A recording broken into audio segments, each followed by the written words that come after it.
Hello. Today we're going to be going over some of the features and functions of the Milestone Server Calculator. First thing you want to do when you reach our website, which is going to be milestonesys.com, is go over under support and go over to the Server Calculator link. Here you'll need to log in with your My Milestone account. If you don't have a My Milestone account, feel free to reach out to us. If you're a system integrator, we can get you set up with it. So you're going to go ahead and log in, and then you'll be presented with the most recent calculations that you've done with your system. In this case here, you'll see that I've got some test calculations. So we're going to start out with a fresh set of calculations and kind of go through the process and show you how the calculator works and some of the pitfalls and problems you might run into when using the calculator. First thing I want to point out is that due to GDPR requirements with Europe, there's a fairly short token timeout with the website. It'll automatically log you out after I think it's 15 minutes. So if you need to step away or you need to take a phone call, something like that while you're in the middle of working on a calculation, it will log you out. But don't worry, all you have to do is push the help button. Basically, if you see this screen here, when you hit the help button, that means you're still logged in, you've renewed everything, you're good to go. If you see a login screen, simply log into this window, and then once you do that, you can resume what you were doing before when you left off without losing any of your work. So that's the number one thing I want to point out that people may get caught up with, especially if you're doing a longer, complex calculation. So the first thing we want to do is click New. We're going to generate a new calculation, and I'm going to call this my full server.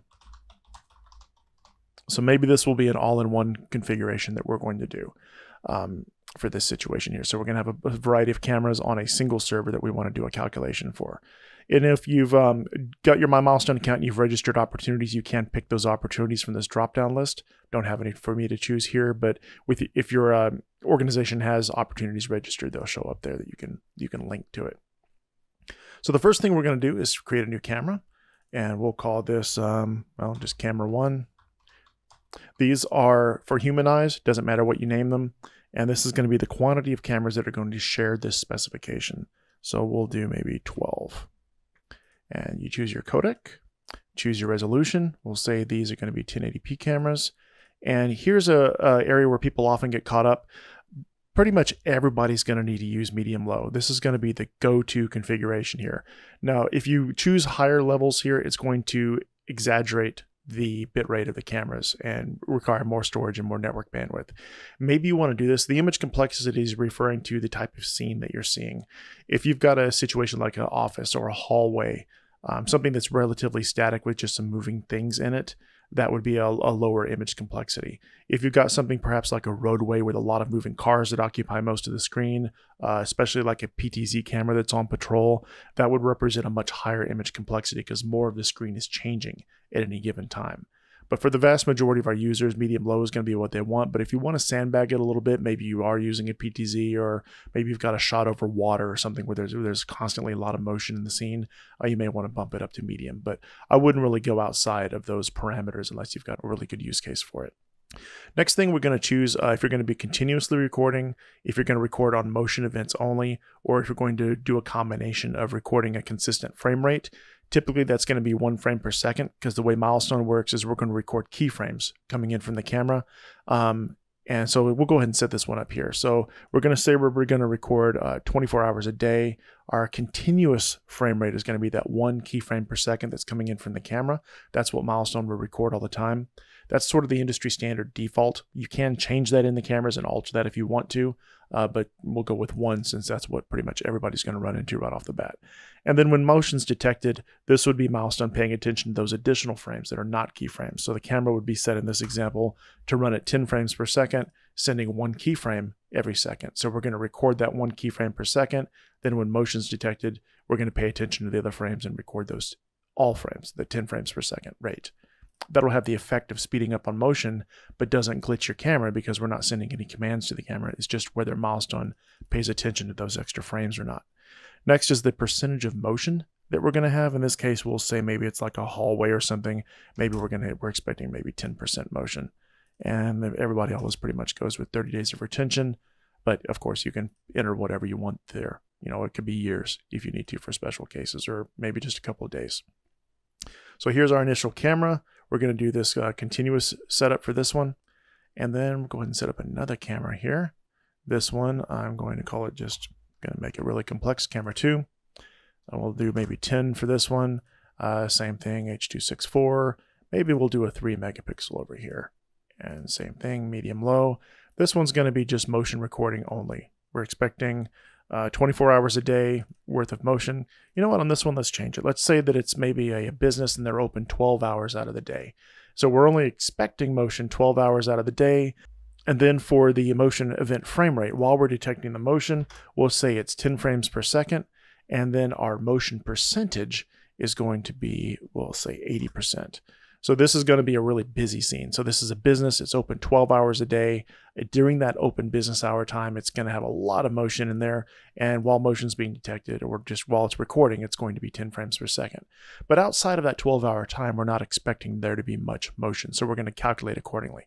Now, of course, Milestone will still record if we get motion outside of the 12-hour period. But for the terms of the calculation, these are the times we're expecting motion. So that's why we want to size it that way. And then we'll do a third camera. Same thing. I'll go ahead and speed up the video on this one just to not bore everybody.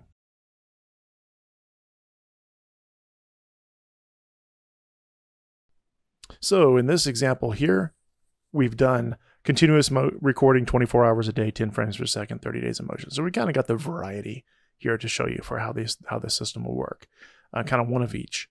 So next thing we're going to do is go over to the server tab, and here's where you can choose what tier of Milestone you're going to be using. Little tip here is if you want to do an all-in-one installation, it's best to choose Professional Plus. Really, this is the same code base. It's going to use roughly the same amount of horsepower to run any one of these. The real difference you're getting here is just in what it shows in the final bill of materials. And also, if you choose corporate, it's always going to assume you're going to need a separate management server. So it's going to do a machine for the management server, the brain of the system, and you'll have a separate machine or machines for the recorders. If you choose Professional Plus, and we mentioned this was going to be an all-in-one installation, then it's going to try to fit everything onto a single machine unless you exceed the capacity of your average machine, and then it'll start breaking them up. So this is the choice you want to use if you want to try to do an all-in-one installation. The next thing is going to be your server class or your system class. Desktop class is going to represent your i3, i5, i7 type CPUs, maybe a Pentium. Server class is going to be your Xeon.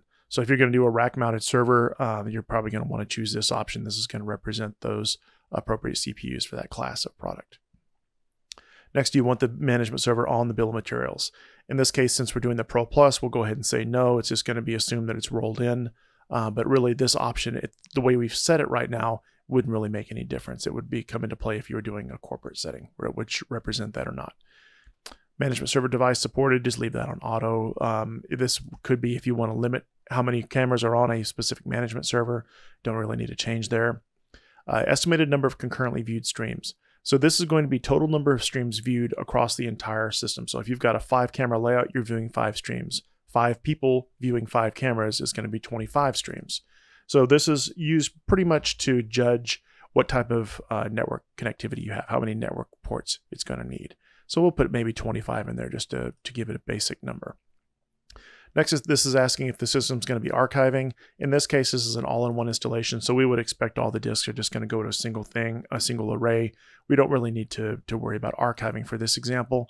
However, if you wanted to have sort of those shock absorber disks, those high-speed disks where the recordings get recorded to initially, and then on a regular basis it archives. Maybe you want to archive to a NAS unit or a SAN on a nightly basis perhaps, where you have cheaper storage centralized. This would be where you could choose archiving and then configure how long do you want it to wait before it sends the video over to the storage array.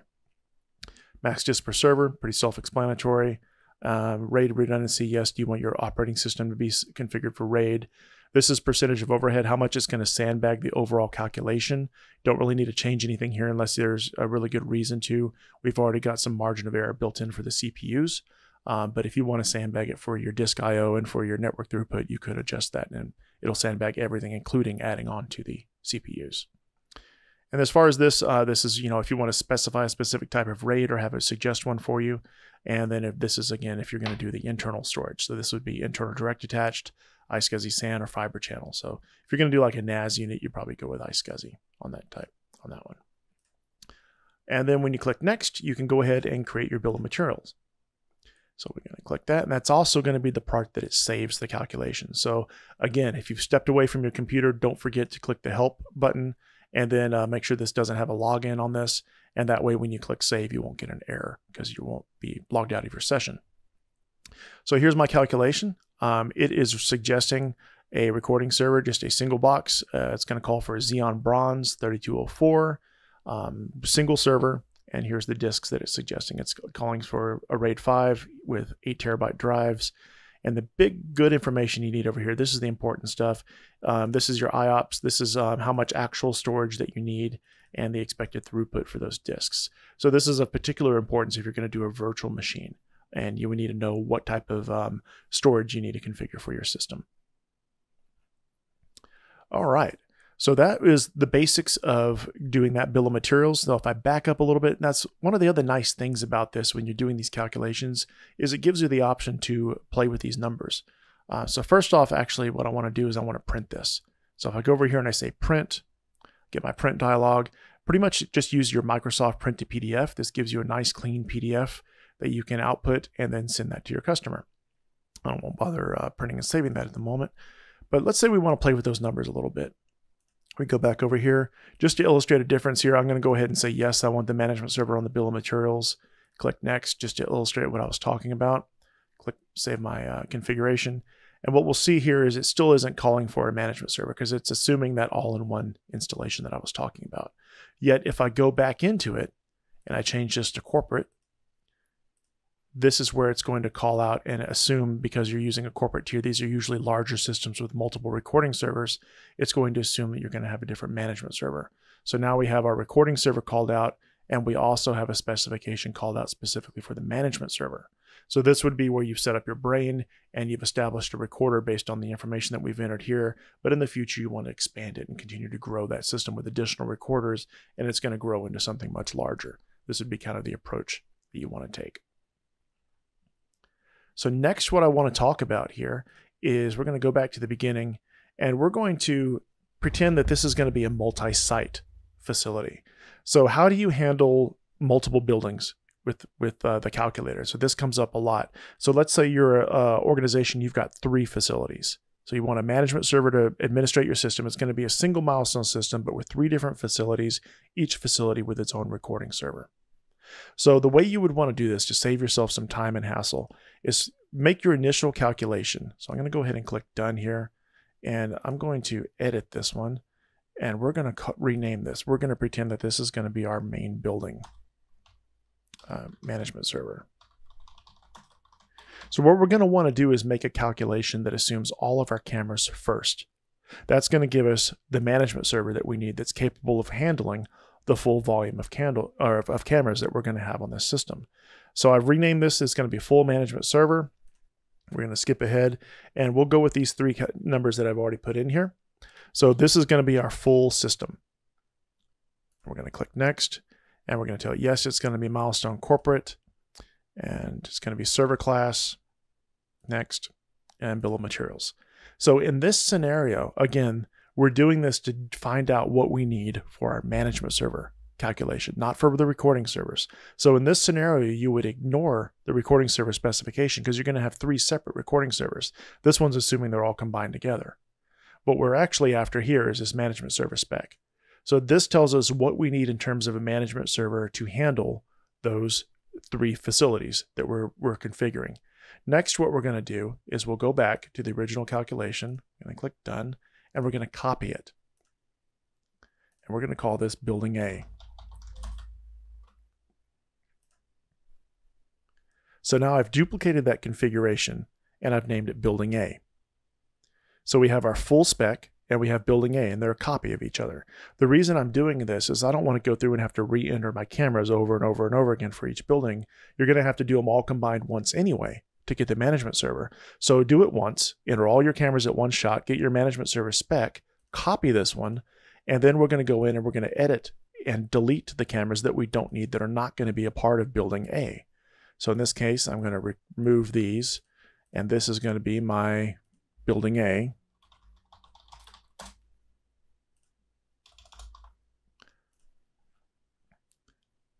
Click OK, click next. go ahead and nothing changes. Actually, we are going to change something here. So in this case, since we're doing the recording server only, we've already got our management server calculation. I'm going to tell it, no, I don't want the management server listed on the bill of materials. And click next. Go in here and click save. And now what we've ended up with is we have just the recording specification needed strictly for that one system over here. Oh, and I noticed I did archiving on there. I didn't want to do archiving in this example, so I can go back and just like, it's really easy to go back and edit your configuration. And we're going to go in here and say, no, we don't want archiving for this example. But maybe we're going to, yeah, we'll just say no archiving here and click OK. Save it. Now we can go back, resave that. All right, so here's our recording server spec just for those 12 cameras for our first building. And we've got exactly what we need over here. And we notice we don't have the management server on the bill of materials because I clicked that off. All right, so back to the beginning, click done, duplicate. It's going to be building B.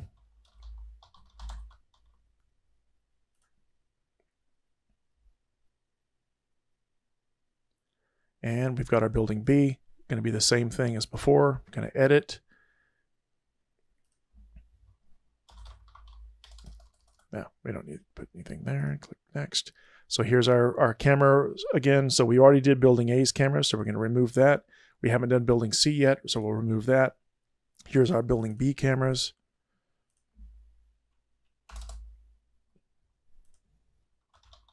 Building B. So the idea behind this is you're not having to redo work. You don't have to re-enter the same information over and over again. You already had to do it again once for the management server. So this saves you some time, saves you some headaches. Go in here, we're going to say no again because it seems to default over to yes for the management server on the bill of materials. Click next.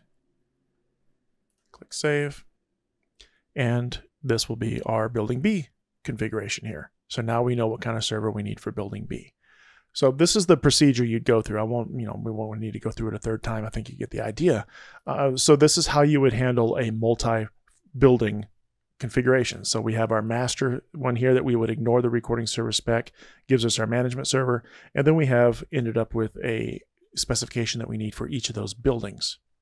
So the last thing I want to talk about is how do we quantify these server configurations in terms of virtual machines. So let's take this last calculation that we just did. We'll go back in, edit again, just jump to the end and click save. And we can see that we've been given a specification for this recording server. It's calling for a Xeon Bronze 3204. So how do we translate Xeon Bronze 3204 to a virtual environment? Or also, how do you translate that if, let's say, 6 months from now, it's really hard to find the 3204 Bronze CPUs. Maybe Intel's come out with a Bronze, I don't know, 3404 or some other model number. How does that compare? Will that work for this server calculation? The best way we've come up with for doing that is to go to a website called CPU Benchmarks. This is where they've done benchmarking, crowdsourced benchmarking of the popular CPUs that are on the market. And we like to go down here and do our search. Actually, you can do a compare. That's also really useful. So search works. It has the full master list. Compare is also kind of convenient. So we'll do that one because it's nice. All right. So over here, we called for a Bronze 3204. So we can go in here and we can say, well, let's type 3204. Oh, look, there it is, Bronze 3204. So now it's found that CPU and we need to compare it to something else. So let's say you're in the future and there's a different Bronze. You can't find the 3204s, but you can only find the 3106 just because that's there. Let's see how it compares. And maybe we'll do a silver.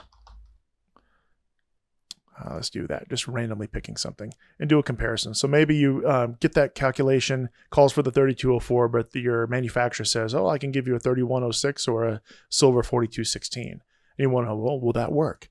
So let's do a comparison and we get an actual numeric score for these CPUs. So that 3204 had a numeric score of 5080. So that's sort of our horsepower, if you will, for the CPU. So we know that if we can get a CPU that's equal or better horsepower, then we'll be fine in terms of that recording server. So in this example here, that Bronze 3106 would have been great. We're more horsepower than what the calculation called for. So yes, if we wanted to do that, that would be fine to utilize. So how does this work in terms of virtual machines? Well, it's the same thing. People often ask me, how many cores do I need to give the machine? Well, a core is kind of a bad unit of measurement. It's like horsepower or cylinders on a car. 4 cylinders can make 300 horsepower or it can make 150. So a core isn't really a good unit of measurement. We need some way to quantify it. And that's what we're doing here. So this Xeon Bronze has a horsepower, if you will, rating of 5080. So let's say your VMware host is running a Silver 4216 and you've got a score of 18.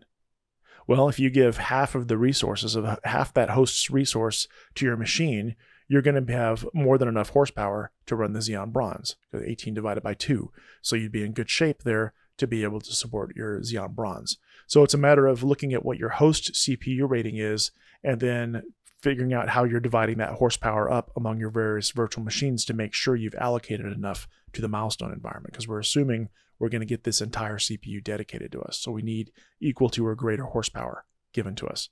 So that's an easy way to do that. And also the Passmark software has free benchmarking tools you can run in your virtual environment. So if you're not sure how the math works out, go ahead and load up your virtual environment, run the benchmarking tool, and you'll get a number, you'll get a score, and that can also tell you how well that environment would handle the Milestone system in terms of CPU power.